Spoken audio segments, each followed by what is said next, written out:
What's up, guys? It's Wolfgang back with another Dorkfish review, and today we are looking at the Mezco 112 scale Samurai Jack. Let's get into it.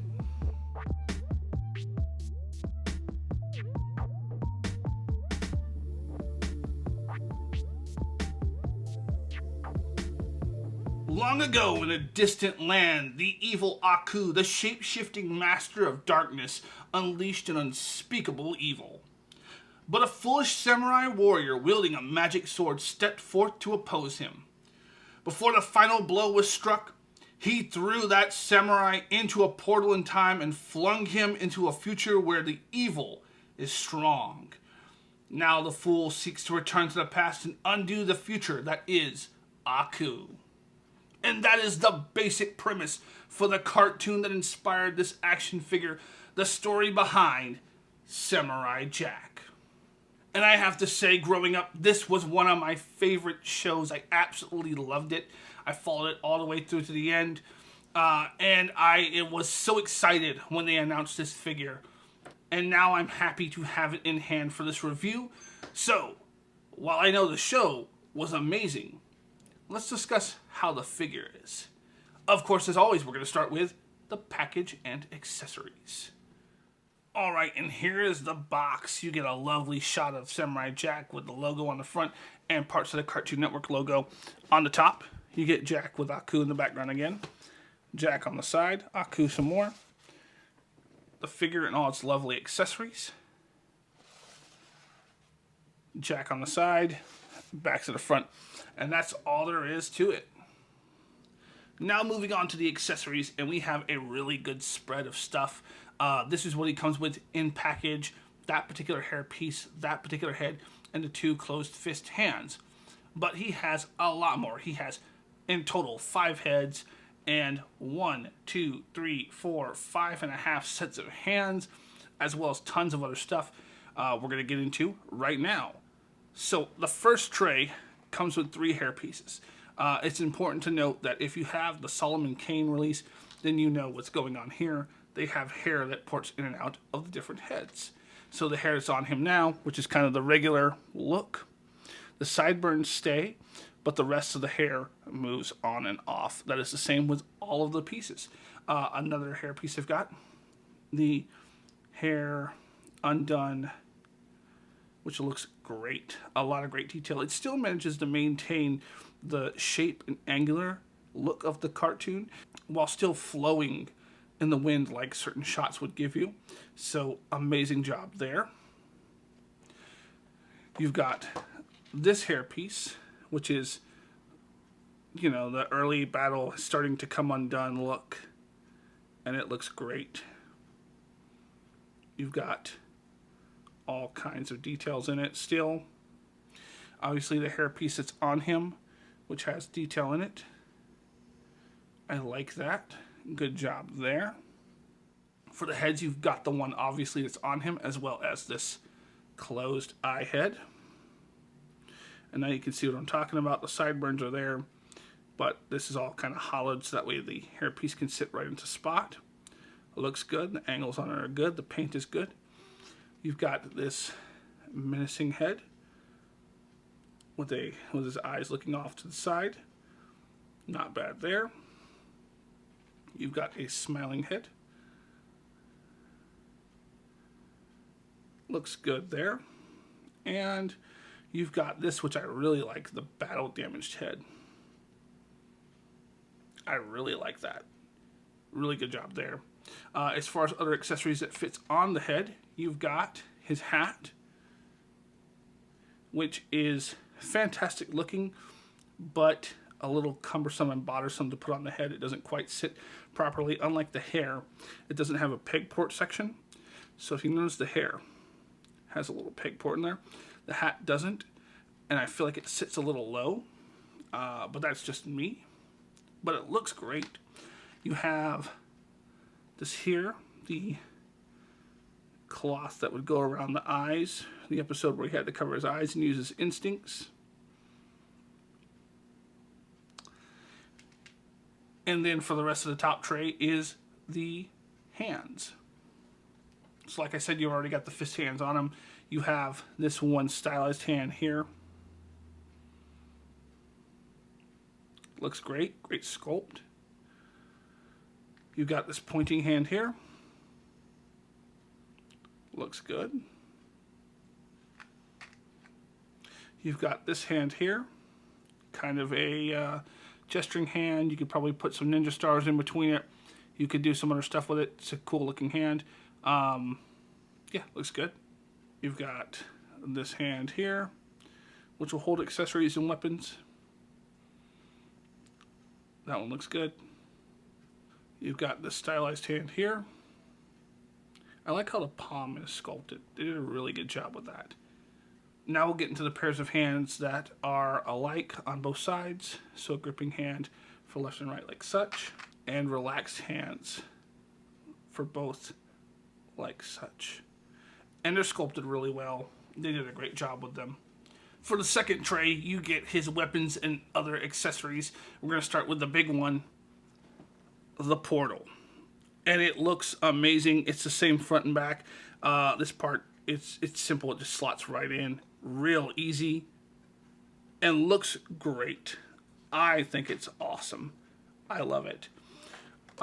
You get, of course, the most important accessory that should come with any Samurai Jack figure. The sword and sheath. And I like the little details on it. Good job there. It looks great. And it goes right in the sheath. Super clean, super easy. Comes right out. And it looks great. Very, very well done there.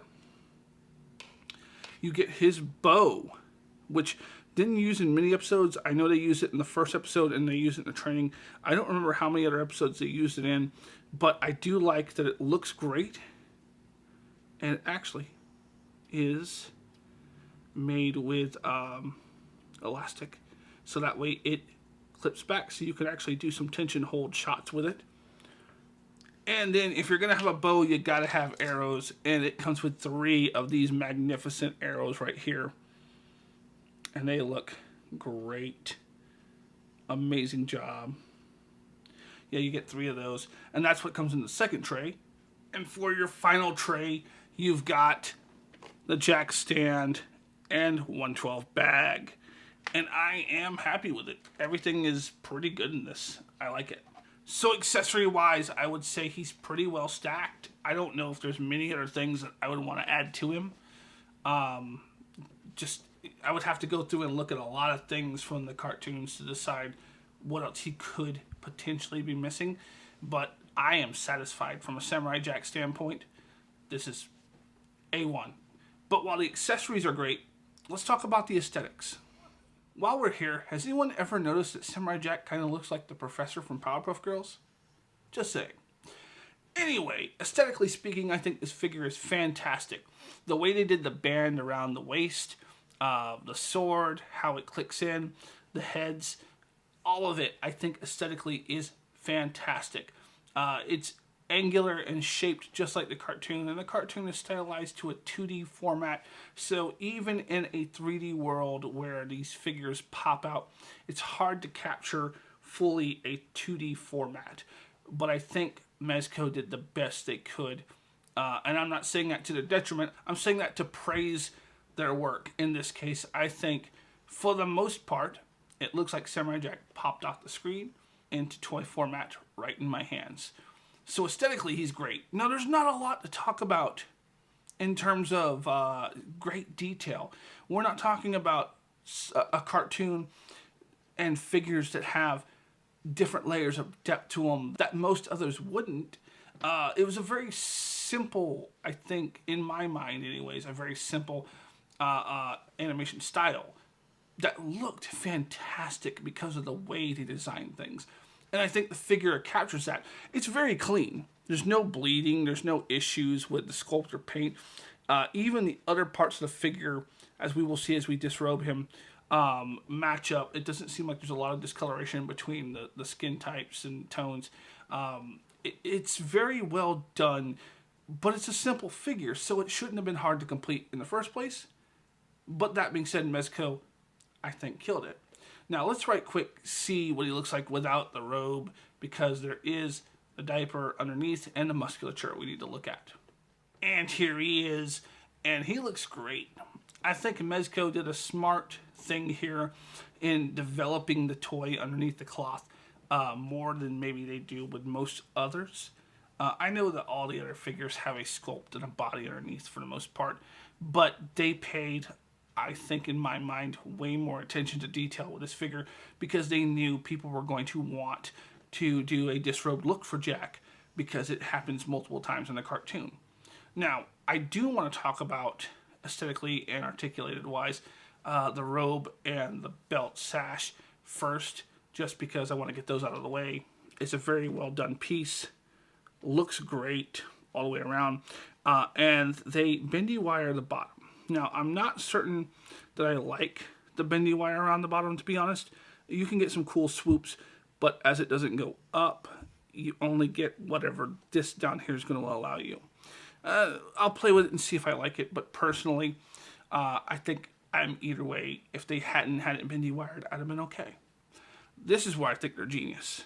Instead of making it a wrap, you have to rewrap over and over again. It is one solid piece that looks amazing and is Velcroed in a way that you can hide the seam very well and then even widen it just a little bit to get the sword in there. So this is awesome. I think they nailed it in regards to the belt. But we're here to talk about the aesthetic of the figure, and he looks great all the way around. No complaints from a general outset. The angles are right. The diapers really well done, and they did a great job with that. He looks fantastic. No complaints. So overall, I think aesthetically, he looks great. They did a really good job with the musculature and the silhouette, the stylization of it. All of that I feel is nailed. Now, I'm not comparing it one-to-one with diagrams and exact shots from the cartoon. I'm just kind of rolling off of nostalgia with this. But I think what they got is perfect. So I am very happy with how it looks. So I guess the next question is, how does it articulate? For articulation, there's not a lot of hindering that the robe will do, except for maybe the arms going all the way around. But even that can be circumvented if you do it right. So we're going to go ahead and do the articulation without the robe. Just keep in mind that you may face some limiting challenges with it on, but I want to really go over the pure figure itself and how it moves. So that being said, here's where I will say this is probably the weakest part of it. It articulates good in some parts, but then there are other parts that don't make sense as to why they did it the way they did it. So starting with the head, and that's actually probably my biggest bone of contention with the articulation. You see where the neck cuts there? Yeah, he can't look up further than that. He can attitude a little, but he can't look down further than that. And side to side is fine. He is on a double ball peg. That should be one of the best joints you can put any head on. He should be able to look a vast amount higher and lower, but he can't. And it's down to the way that the neck inside is sculpted. And you see how that's attached. I know part of it's aesthetic, but I feel like Mezco has taken a few liberties here. They could have taken a few more just to work that articulation in. So the head sculpt and the way it's articulated, not great. So that being said, you got your arms. Regular T-pose, actually a little bit of higher T-pose. They did really good with that. You can see where it cuts in super low on that, so you can T-pose super high. Now, you've got this shoulder joint in here, and it's a cap. It's not a particular kind of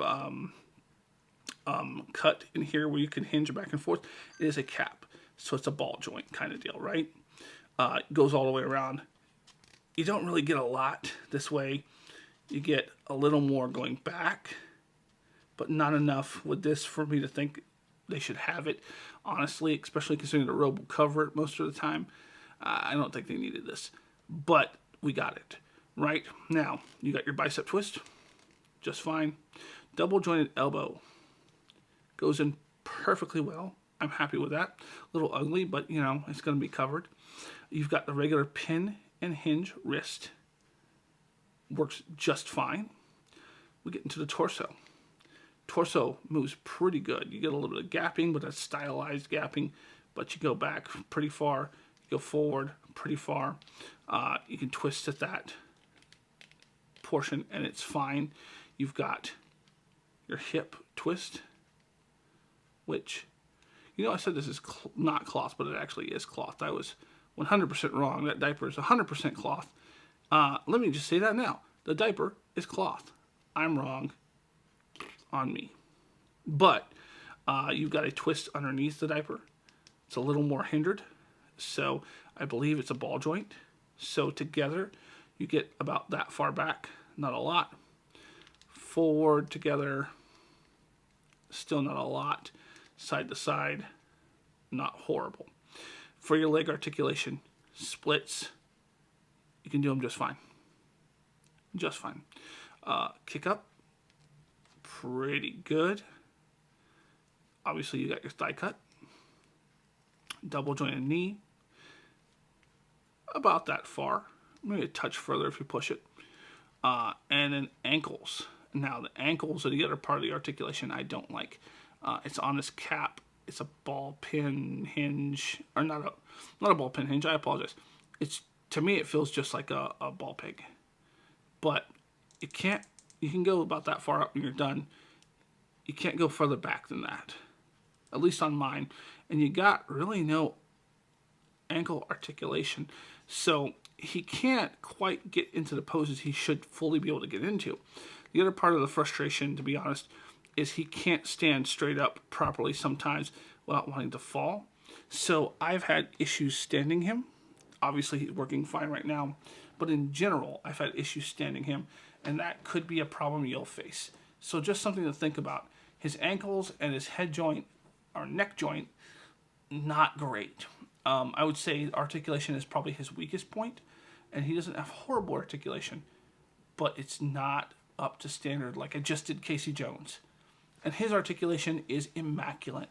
I couldn't have asked for better from him. And I feel like they could have used the same kind of articulation and body with Jack, barring the ankles, because Casey has the high boots. They've done ankles way better than this. Just saying. But that's the articulation. Now let's talk about scaling. So first up, we have Samurai Jack next to my custom Mezco shredder on the gold skull body, as well as the Revoltech Ryu Hayabusa. And yeah, he looks good. I like the scale with these. Next, we have him next to my Super 7 2003 Ultimates Leonardo, as well as the NECA 2012 Leonardo. And lastly, we have him next to a Marvel Legends The Hand Ninja and the Jada Toys Akuma. And this scale works for me as well. And in bringing this review to an end, I have to say overall, I think it's a hit. Maybe it's a little overhyped in certain aspects. I know when this figure started to drop on pre-release, people were going crazy for it. And I didn't fall into that trap. Obviously, I have it to review. But I didn't fall into the trap of thinking it's going to be the best figure ever released. But, I mean, clearly, there's no other Samurai Jacks on the market to pick up, so it has to be the best one on the market for what it is. But as a figure overall, is it better than most other releases? Depends. One, it's very stylized, so you have to think about that. Two, is it a character you absolutely love? Three, is it going to measure up to everything else that Mezco has put out lately? I do think that Casey Jones is one of my favorite Mezcos in a while. One of the best ones they've done in a while. And I don't think Samurai Jack is one of the best they've done, but I do think he's good. So if you're a Samurai Jack fan, or you're looking to collect something unique and a little different in style, pick him up. If not, then I don't know if I can justify it. He's good. I would say he's like a 9 out of 10 for me. But if you're someone who takes the Samurai Jack aspect out of it and just talks about the toy, he's probably a 7.5 to 8. Not a bad figure, not a bad pickup. Just one that, know the pros and cons. That being said, I am going to bring this review to an end. Comment down below your favorite Samurai Jack episode. There's so many great ones. I hope that they do an Aku figure. I don't know what it would look like. Maybe probably closely in vein to the Purunga from SH Figure Arts. That's the only way I could think they would do it. And then I would love a Demongo figure and a Scotsman figure. Those would be amazing. So here's to hoping that they keep the line going and we get those. That being said, thank you for watching. Thank you for liking, sharing, subscribing, and supporting the channel. I hope that you help me make this grow just so we can have more fun playing with and reviewing action figures. But all that being said, I'm out, guys. Later.